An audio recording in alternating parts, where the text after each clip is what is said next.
So, during my time visiting zoos and questioning their place in conservation, I've been thinking about the animals in captivity with different types of awareness. So, me and you watching this are aware of ourselves and we're aware of each other. The base of that self-awareness is just the knowledge that we exist. This can be measured in non-human animals with things like watching how they interact with their own reflections in a mirror. Tests like this show us that animals experience self-awareness too.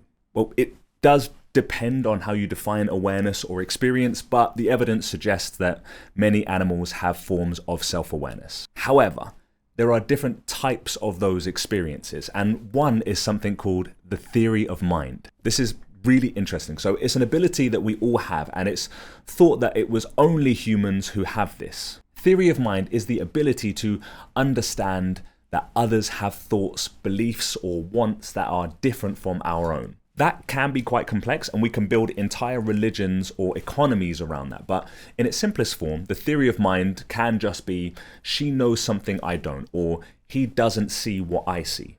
And it seems that apes can do that too.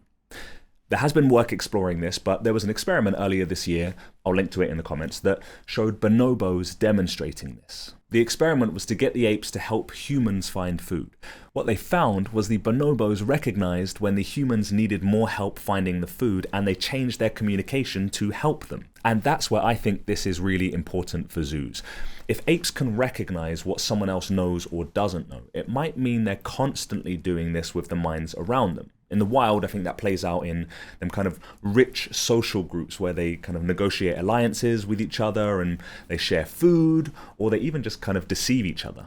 But in captivity, those opportunities shrink. If they don't have enough social partners, or their environment is too predictable, that might not just be boredom that sets in. The whole cognitive world might be understimulated. So I think the ethical question here becomes, if an animal has the capacity for the theory of mind, how can we facilitate that? If you are working on this, or you know someone who is, please get in touch, because I'd love to learn more about this. And now, hopefully, you know a little bit more about apes.